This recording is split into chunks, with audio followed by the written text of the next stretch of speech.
Francis says we should believe in a new humanity. The prop holding up the U.S. economy may have just collapsed, and a Russian helicopter is shot down in Syria. This is SkyWatchTV for Tuesday, August 2nd, 2016. I'm Derek Gilbert. First up, the U.S. has launched airstrikes against Islamic State positions in Libya. American and Libyan officials said Monday that the airstrikes were at the request of the UN-backed government in Libya. Strikes mark the start of a more active U.S. role in the fight against ISIS inside Libya. Officials said they expect the air campaign to last weeks, not months. Slightly ironic, since in March of 2011, President Obama said the operation against Muammar Gaddafi didn't require congressional approval because it would take days, not months. And we're so used to the president unilaterally ordering our military into action anymore without congressional approval that the word Congress didn't even appear in most stories about this announcement yesterday, this new round of kinetic military action. Frankly, the only reason the Libyan government is so fragile that it needs American support in the fight against ISIS is because the U.S. military and our NATO allies broke the previous Libyan government under Muammar Gaddafi, which of course resulted in this immortal quote from then Secretary of State Hillary Clinton. Yes, we came, we saw, he died. Frankly, on the basis of that alone, Mrs. Clinton should be disqualified from holding high office in the United States government. It was weapons running from Libya to rebels in Syria that created the monster we now call the Islamic State. And those weapons were only made available because the U.S. and NATO destroyed the Libyan army. And speaking of the Syrian rebels, they've launched a counteroffensive against government forces around the city of Aleppo. The offensive against the Assad regime troops began Sunday night. Hundreds of rebel fighters are taking part. They've reportedly rolled back government positions north and south of the city, their goal apparently trying to open new supply route into the city of Aleppo. A Russian military helicopter was shot down by rebels over Syria. All 5 people aboard were killed. The copter crashed in Idlib province, about 25 miles southwest of Aleppo, on its way back to a Russian airbase. Gruesome pictures of the aftermath of the crash have emerged on the internet, showing the Russian pilot dragged from the copter and abused. A spokesman for the Kremlin said the 5 were on a humanitarian mission and died heroes' deaths. There was no immediate claim of responsibility for the crash. But the Islamic State has posted a video directly threatening Russia and President Vladimir Putin specifically. For the first time, ISIS calling for its members to carry out attacks inside Russia. The 9-minute video posted Sunday to YouTube. Putin is playing a role in the U.S. presidential election, whether he wants to or not. Democratic Party working to link President Putin to Republican nominee Donald Trump after emails embarrassing to the Democratic National Committee were released by WikiLeaks. Evidence suggests that Russian hackers did hack the DNC email server. But the irony is that it appears Russian backers, not hackers, may have more influence over Hillary than over Donald Trump.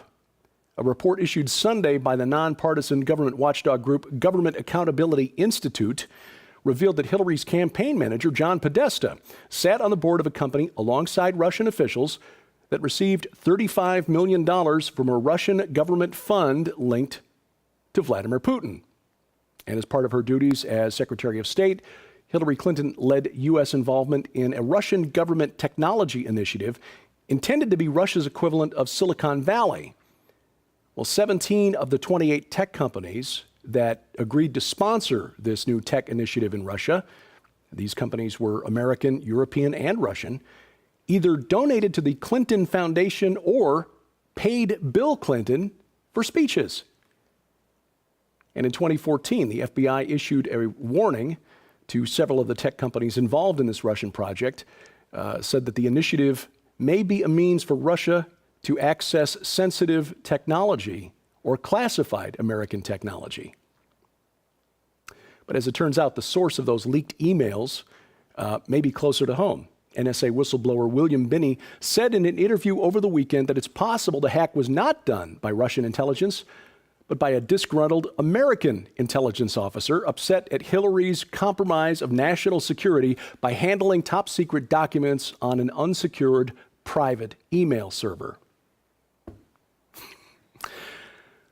Elsewhere, the purge in Turkey continues. The government there dismissed nearly 1,400 more members of its armed forces on Sunday. Since the failed coup 2 weeks ago, more than 60,000 people in the military, the judiciary, the school systems, or in civil service have either been arrested, suspended, or placed under investigation by the Erdogan government. And apparently, Turkey's President Erdogan is a popular guy in Germany. 50,000 supporters of Recep Tayyip Erdogan took to the streets of Cologne to show support for Erdogan Sunday. And relations between Germany and Turkey suffered as a result. Got a little testy over the weekend because Germany's top court ruled that President Erdogan would not be allowed to address the crowd via video conference. There are about 3 million Turks living in Germany, which is a nation of about 80 million people. There was joy in the Gaza Strip over the weekend. The Emir of Qatar decided to pay the salaries of about 50,000 employees of Gaza's former government. It's a confusing situation there. The Palestinian consensus government has refused to recognize these 50,000 people as official staff, and so they don't get paid by the Palestinian Authority. See, they were hired after the Palestinians split in 2007, which is when Hamas took control over the Gaza Strip. Well, a spokesman for the government of Qatar says the payment is just for 1 month and that the governments of Israel and the Palestinian Authority are fully aware of the situation. On Sunday, Pope Francis called on young people to believe in a new humanity that is stronger than evil. The Pope spoke on Sunday at a Catholic jamboree in Krakow, Poland. An estimated 1.5 million youths attended the Mass. I don't know on what the Pope is basing this optimism because 6,000 years of recorded human history indicate that the only thing we're getting better at and more efficient at is inflicting pain and hurt on one another. On the flight back to Rome Sunday night, the Pope was asked why he never uses the word Islam when denouncing terror attacks. And you remember last week, an 86-year-old French priest was beheaded by Muslim terrorists who pledged allegiance to the Islamic State. Pope Francis said he doesn't feel it's right to identify Islam with violence. He called the Islamic State a group that presents itself with a violent identity card, but it's not Islam. His words. With all due respect to Pope Francis, he's either being political or he doesn't know what he's talking about. Now, this is something I never thought I'd live to see. John Hinckley Jr., the man who shot Ronald Reagan, has been released. He was being treated at a Washington, D.C. hospital, St. Elizabeth's, since the shooting in March of 1981. According to a letter he wrote just before heading out to try to assassinate President Reagan, he did it to impress the actress Jodie Foster. Hinckley is now 61 years old. He's been released to live with his mother in Williamsburg, Virginia. There are a number of conditions to his release, including no contact with the media, no contact with family members of the victims. He cannot travel to areas where current or former presidents, congressmen, or U.S. Secret Service protectees are found. And he can use the internet, but he can't search the web for himself, his victims, weapons, or pornography. Hinckley was found not guilty of the attempted assassination by reason of insanity. Mainstream economists keep telling us the economy is still recovering after the Great Recession of 2009-2010. Frankly, I don't see it, and I see it even less today as word comes that one of the few sectors of the economy that's been doing well over the last couple of years has hit the brakes. And I use that phrase deliberately because I'm talking about auto sales. On Friday, first quarter GDP in the United States was revised downward to an annualized rate of 0.8%. So gross domestic product for the first half of 2016 on an annualized basis, 0.9%. That's the worst in 4 years. Remember, this is supposed to be the recovery from the recession.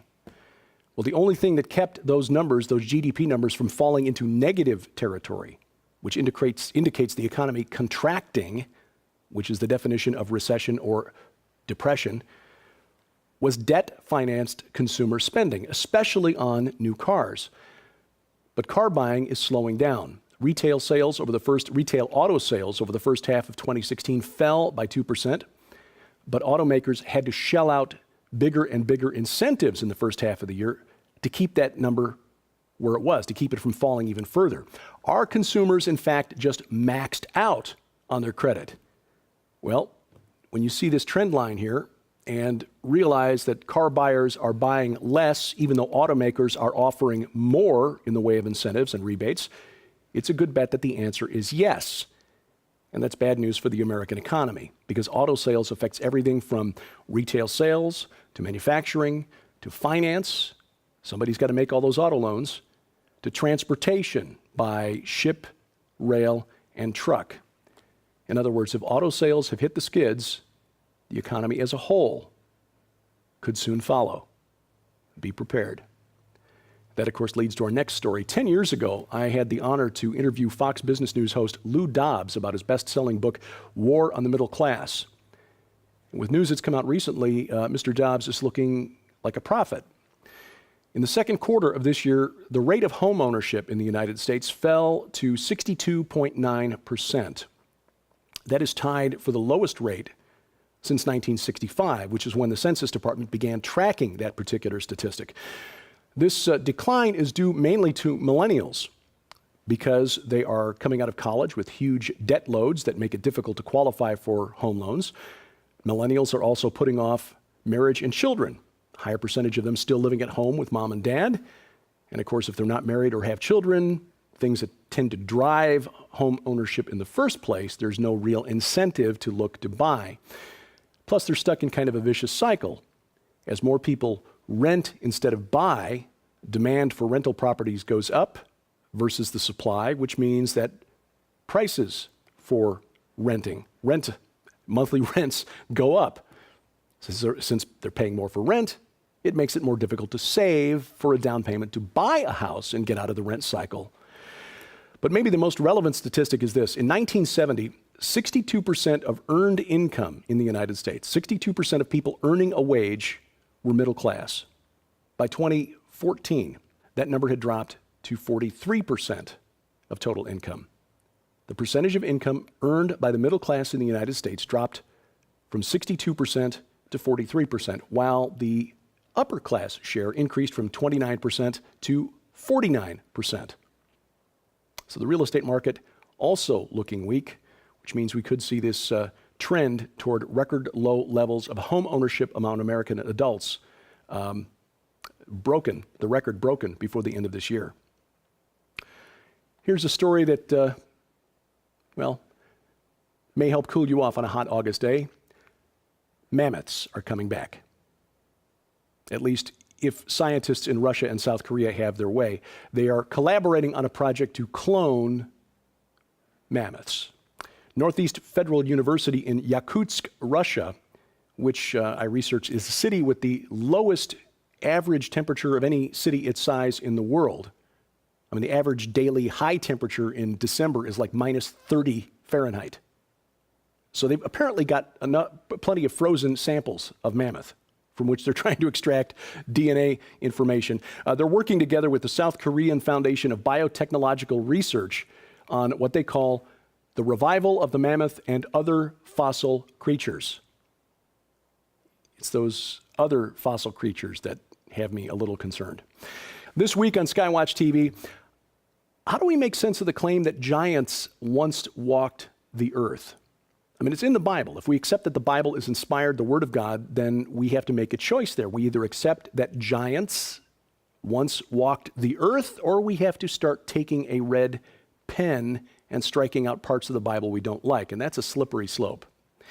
Bible scholar and foreign ancient language expert, Dr. Michael Heiser, the author of the book The Unseen Realm, joins us on SkyWatch TV this week to discuss the Genesis 6 Giants. You'll see that program 4 times tonight, the Victory Television Network, 6:30 p.m. Central Time, WGGN TV in Sandusky, Ohio, WLLA TV in Kalamazoo, Michigan, and then coast to coast tonight on the Christian Television Network at 8:30 p.m. That's DirecTV Channel 376, the Dish Network Channel 267, and the Glory Star Satellite Channel 117. Tomorrow, coast to coast on the Cornerstone Network at 2:30 p.m. Central Time, World Harvest Television tomorrow evening at 6 p.m., and WLLA-TV in Kalamazoo at 10:30 p.m. Central Time. And then on Saturday, again, the Victory Television Network at 3:30 p.m. and WCLF-TV, that's the flagship station for the Christian Television Network in Tampa, that at 6:30 p.m. Central Time. And again, the program is available now for your viewing on demand on the SkyWatch TV channel on Roku and also on Vimeo. And please take advantage of the web exclusives from SkyWatch TV. This week, Dr. Michael Heiser talking about Joshua's holy war against the giants. This is a fascinating topic. One of the most difficult parts of the Old Testament for people to accept, Christian or skeptic, are those parts where God says to the Israelites, go there, kill them all, kill all their livestock, don't take anything, destroy everything. Why did God do that? Dr. Michael Heiser explains the concept of Karem, holy war. It's a web exclusive from SkyWatch TV, available only at skywatchtv.com and the SkyWatch TV channels on Roku and Vimeo. Of course, you'll also get the daily web exclusives like these daily news updates. Every Thursday, of course, Into the Multiverse with Josh Peck and his wife, Christina Peck. And, of course, our weekly look at science news, Sci Friday, with our science advisor, my best friend, my wife, Sharon K. Gilbert. You'll find those, again, skywatchtv.com and the SkyWatch TV channel on Roku and on Vimeo. And if you need a more portable version of SkyWatch TV, something you can listen to while you drive, mow the lawn, or whatever that requires your eyes, please download the SkyWatch TV podcast. It's an audio-only version of everything that we do on SkyWatch TV, and you'll find the link and the instructions on how to download the audio files at skywatchtv.com. Look in the top menu bar where it says podcast. Your support is important to us at SkyWatch TV, and every month we send a gift out to thank you for your support so you know how much we appreciate it. During the month of August, for your donation of $20 or more in the U.S. and Canada, we'll offer these two books, send them to you at no charge. A Place at the Table, 40 Days of Solidarity with the Poor by Chris Say, and Powerful Moments in the Presence of God by Lorraine Marie Varela. Those books are a gift to you in exchange for your gift of $20 or more during the month of August while supplies last. And for instructions and to donate, please log on to skywatchtv.com/donate. And of course, your mouse finger is also very important to us. When you see us post something on the internet, whether it's Facebook, Twitter, or YouTube, click like, click share, click subscribe, and send that around the internet. And of course, here's where I put my stuff on the web, my website, Twitter feed, Facebook page, and my YouTube channel, where you can find my podcast, A View from the Bunker, where we are now beginning to post interviews recorded at the Rocky Mountain International Prophecy Conference. Last week, Bill Koenig and Bill Salas. This week, on Wednesday, I'll post the interviews with Avi Lipkin and Aaron Lipkin. Again, you'll find that there. For your suggestions, comments, or questions, please send email to dgilbert@skywatchtv.com. And thank you for watching as we keep watch. I'm Derek Gilbert, and this is SkyWatch TV. SkyWatch TV can help you break through the barriers of space and time and get a valuable reference library at the same time. Here's what I mean. Maybe you weren't able to attend the Rocky Mountain International Prophecy Conference in July. That's a problem of space. Or maybe you were at the conference, but you had to choose. You could only watch one presentation at a time. No way to see all 53 presentations in real time. That's a problem of space and time. But thanks to modern digital technology, those barriers mean nothing. We can take you from your living room in the future to Colorado Springs in the past to watch all 53 presentations, many of which were recorded at the same time. And that's not even including more than 24 one-on-one interviews with all the speakers who were present.